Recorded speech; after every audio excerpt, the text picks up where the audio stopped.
ভাই। হ্যাঁ ভাই বলেন। হ্যালো। হ্যাঁ বলেন। ভাই আমার ওই একটা বিসিএস পার্টি ভাই খুব শখ ছিল যে একদিন পাবো। হ্যাঁ ওইদিকে ধরেন ওই বিয়ে শাদী করতে তো শ্বশুর বাড়ির কথা দিয়েছিলাম যে একদিন কাটার ওভার।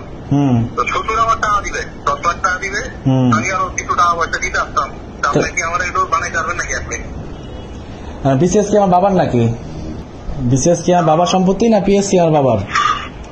ভাই বিসিএস কি আমার বাবার নাকি পিএসসি আমার বাবার সম্পত্তি? না আপনার বাবার না, কিন্তু আপনার দাদার সম্পত্তি বলে শুনছিলাম। তাই? হ্যাঁ। ও আপনার নামটা দেন কি ভাই? আপনারা কারবেলা বলছেন যে বিসিএস মোটামুটি আপনার দাদার সম্পত্তি। কারে বলছি? শুনি ভাই শুনি, বুঝছেন? তাই? স্যান্ডেলিনা সো, রূপচর্চায় আভিজাত্য।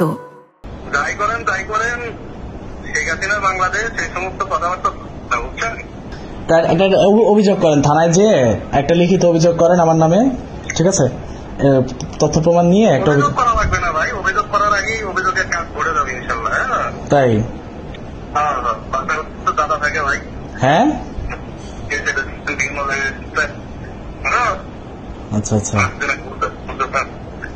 ঠিক আছে ভাই, আমার নামে অভিযোগ করেন। যেমন আসবেই ভাই। হ্যাঁ বুঝিনি বুঝিনি এগুলা নেক্সট টাইম যেন না শুনি, অনেক খারাপ হবে। তাই? তো এটা অভিযোগ করেন, আমি যে বলছি এটা অভিযোগ করেন। আমি তো জানি না যে এরকম কথা বলছি। আচ্ছা ঠিক আছে, ওকে সিয়াম ভাই।